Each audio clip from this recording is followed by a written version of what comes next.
की बोर्ड से बड़ी खबर यह है कि सीबीएसई ने यह बता दिया है कि 12वीं कक्षा के छात्रों का रिजल्ट किस आधार पर तैयार किया जाएगा। इसलिए आज सबसे पहले हम इसी खबर का विश्लेषण करेंगे और आपको बताएंगे कि 12वीं कक्षा का रिजल्ट कैसे लाखों छात्रों की जिंदगी बदलने वाला है और यह किस आधार पर डिक्लेयर किया जाएगा।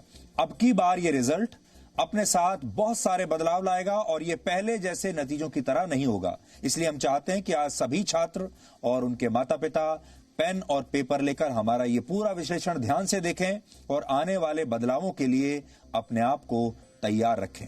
सबसे पहले हम आपको सीबीएसई के इस फॉर्मूले के बारे में बताते हैं जिससे कि 12वीं कक्षा के छात्रों का रिजल्ट डिक्लेयर किया जाएगा। इस नए फॉर्मूले के तहत यह तय किया गया है कि 12वीं कक्षा के नतीजों के लिए 10वीं, 11वीं और 12वीं कक्षा तीनों कक्षाओं में छात्रों द्वारा किए गए प्रदर्शन को रिजल्ट्स का आधार बनाया जाएगा। यानी 3 साल में आपके बच्चे ने जो प्रदर्शन किया है 10वीं में, 11वीं में और 12वीं में, उसका औसत निकालकर उसका रिजल्ट डिक्लेयर किया जाएगा। इसके लिए 100% रिजल्ट को 3 श्रेणियों में बांटा गया है। मतलब मैं आपको वेटेज बताता हूं कि किस क्लास की कितनी वेटेज है और यह ब्रेकअप आपको ध्यान से दिखना चाहिए।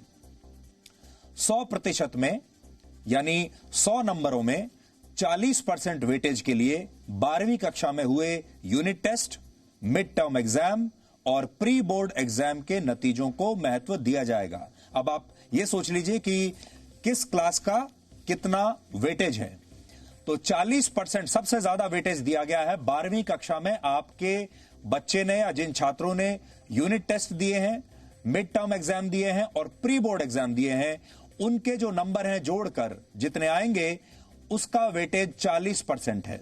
इसके बाद 30% वेटेज के लिए 11वीं कक्षा के रिजल्ट्स को आधार माना जाएगा। यानी आपके बच्चे के 11वीं कक्षा में जितने नंबर आए थे उसका वेटेज है 30%। लेकिन इनमें केवल थ्योरी वाले एग्जाम्स के अंकों का ही मूल्यांकन होगा, प्रैक्टिकल का नहीं होगा। सरल शब्दों में कहें तो प्रैक्टिकल एग्जाम को छोड़कर बाकी विषयों में थ्योरी में जितने भी नंबर आए थे उन्हें 12वीं कक्षा के नतीजों में 30% वेटेज के लिए आधार माना जाएगा, जबकि बाकी 30% वेटेज के लिए 10वीं कक्षा की बोर्ड परीक्षाओं के नतीजों को आधार माना जाएगा। हालांकि इसमें सिर्फ उन्हीं 3 विषयों के रिजल्ट्स को महत्व दिया जाएगा जिनमें आपके सबसे ज्यादा मार्क्स आए हैं और इसमें भी प्रैक्टिकल एग्जाम के अंकों को नहीं जोड़ा जाएगा और इस तरह से ये 100 नंबर का ब्रेकअप बनेगा।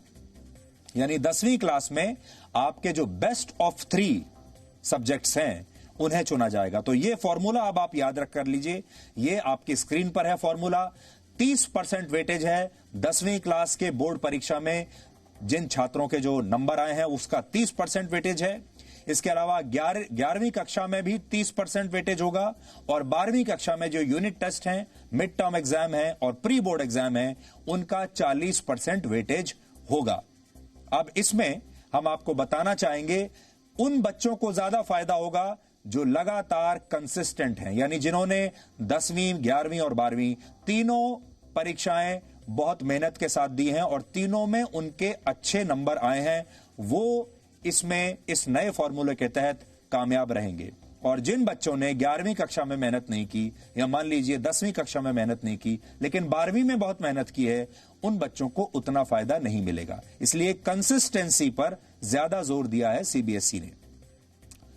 हालांकि आपको यह सब बहुत जटिल लग रहा होगा और बहुत से छात्र अब भी कंफ्यूज हैं कि आखिर उनका अंतिम रिजल्ट होगा क्या। तो सीबीएसई ने इसे भी स्पष्ट करने की कोशिश की है जिसे हम आपको सरल भाषा में अब समझा रहे हैं। असल में फिलहाल स्कूलों में हर विषय में थ्योरी और प्रैक्टिकल के मार्क्स अलग अलग होते हैं। जैसे किसी विषय में 80 मार्क्स का थ्योरी एग्जाम होता है और प्रैक्टिकल 20 नंबर का होता है। कई बार यह भी होता है कि किसी विषय में प्रैक्टिकल के नंबर ज्यादा आ जाते हैं और थ्योरी में अंक कम आते हैं और यह क्रम हर विषय में अलग अलग हो सकता है। इसे आप अपने टीवी स्क्रीन पर देख सकते हैं। अब प्रैक्टिकल के अंकों को स्कूल पहले ही छात्रों को दे देते हैं जो बाद में अंतिम रिजल्ट में जोड़ दिया जाता है। यानी मोटे तौर पर बोर्ड को यह तय करना था कि छात्रों को थ्योरी में कैसे नंबर दिए जाएं, क्योंकि प्रैक्टिकल के जो मार्क्स हैं वो तो स्कूल पहले ही दे चुका है और इसी के लिए यह ब्रेकअप बनाया गया है और इसीलिए प्रैक्टिकल एग्जाम्स को इसमें से एग्जाम में जो नंबर आए हैं उसे हटा दिया गया है। हालांकि यहां आपके मन में कई सवाल होंगे। पहला सवाल यही होगा कि अगर आपके प्री बोर्ड एग्जाम में या मिड टर्म परीक्षा या यूनिट टेस्ट में कम नंबर आए थे तो फिर क्या आपका रिजल्ट खराब हो जाएगा? ये आपके मन में सवाल जरूर होगा, लेकिन सीबीएसई ने अपने फॉर्मूले में इसका जवाब देने की कोशिश की है। इसके तहत यह फैसला स्कूलों पर छोड़ दिया गया है कि वो 12वीं कक्षा में unit test, mid term exam और प्री बोर्ड एग्जाम के सभी नतीजों को आधार बनाते हैं या फिर किसी एक ही एग्जाम के आधार पर यह तय करते हैं कि वो आपको कितने नंबर देंगे, क्योंकि इनका महत्व आपके रिजल्ट में 40% का होगा। यानी 12वीं कक्षा की परीक्षाओं में, इन अलग अलग परीक्षाओं में आपके जो नंबर आएंगे उसका जो वेटेज है उसका वेटेज होगा 40%। जैसे कोई स्कूल अगर ये तय कर सकता है, कोई स्कूल ये तय कर सकता है कि वो सिर्फ प्री बोर्ड एग्जाम के आधार पर ही अपने छात्रों का मूल्यांकन करेगा। इसलिए ये हर स्कूल के ऊपर है कि वो इस मूल्यांकन में किस फॉर्मूले के तहत जाना चाहता है। वो सारी परीक्षा 12वीं में सारी परीक्षाओं के नंबर अपने छात्रों को आकलन के लिए इस्तेमाल करना चाहता है या सिर्फ प्री बोर्ड के आधार पर करना चाहता है। 12वीं कक्षा के नतीजों को करियर का एक रनवे माना जाता है, क्योंकि इसी रनवे से बच्चों का करियर एक विमान की तरह टेक ऑफ करता है। परीक्षा में अगर अच्छे नंबर आते हैं तो इसका मतलब होता है कि बच्चों के पास एक अच्छा आधुनिक विमान है जो तेजी से उड़ेगा, टेक ऑफ करेगा, जो इसके बाद के सफर में उन्हें सबसे आगे रखेगा। और कम अंकों का मतलब यह माना जाता है कि विमान थोड़ा धीरे चलेगा और बहुत धीरे धीरे टेक ऑफ करेगा। इसलिए बच्चों को ज्यादा मेहनत करनी होगी, जैसा कि एक फाइटर पायलट करता है। एक फाइटर पायलट औसत विमान से भी बड़े हमलों को अंजाम देने में माहिर होता है। तो आपको भी नंबर ऐसे लाने हैं जैसे फाइटर जेट के नंबर। यहां एक बात यह भी है कि 12वीं कक्षा के परिणाम जिंदगी में कई बड़े मौकों पर हमारे मूल्यांकन का आधार बनते हैं। जैसे जब आप कॉलेज में दाखिला लेने के लिए जाते हैं तो 12वीं कक्षा के नंबरों के आधार पर ही दाखिला मिलता है। विदेश में जाकर पढ़ाई करने के लिए, स्कॉलरशिप्स के लिए, सरकारी नौकरियों के लिए, यहां तक कि प्राइवेट नौकरियों में भी 12वीं कक्षा के परिणामों को देखा जाता है। और जीवन में जब भी कभी आप नौकरी के लिए भी इंटरव्यू के लिए जाते हैं तो अक्सर इंटरव्यू में यह जरूर पूछा जाता है कि 12वीं कक्षा आपने किस स्कूल से की है, 12वीं कक्षा में आपके पास कौन कौन से विषय थे और 12वीं कक्षा में आपके कितने नंबर आए थे। इसके आधार पर ही किसी भी इंटरव्यू में कैंडिडेट को परखा जाता है। कहने का मतलब यह है कि 12वीं कक्षा के नतीजे करियर की नींव बनते हैं और इन्हीं से छात्रों का काफी हद तक भविष्य तय होता है। इसलिए सीबीएसई का यह फॉर्मूला आपके जीवन में बहुत महत्वपूर्ण है। हालांकि आज कई बच्चों को यह फॉर्मूला पसंद नहीं आया, क्योंकि इन बच्चों का कहना है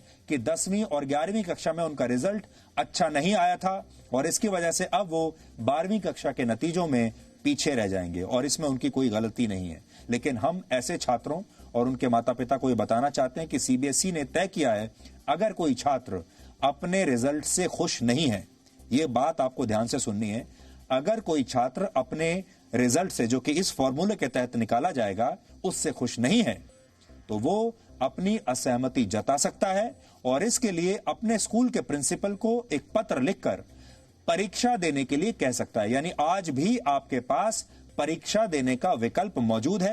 यानी आप चाहें तो रिजल्ट आने के बाद फिर से परीक्षा दे सकते हैं। ये एक बहुत महत्वपूर्ण पॉइंट है इसका। आज हमने इस पर छात्रों से भी बात की है और क्योंकि ये पूरा मामला छात्रों से जुड़ा हुआ है तो ये जानना सबसे जरूरी है कि छात्र इसके बारे में क्या कहते हैं। जिस बच्चे के 10th में मार्क्स कम आए होंगे, ठीक है, उसे 12th में भी परफॉर्म करने का जज्बा रहा होगा, क्योंकि बहुत बच्चे ऐसे होते हैं 10th से सीखते हैं और बाद में 12th में अच्छा परफॉर्म करने का प्रयास करते हैं।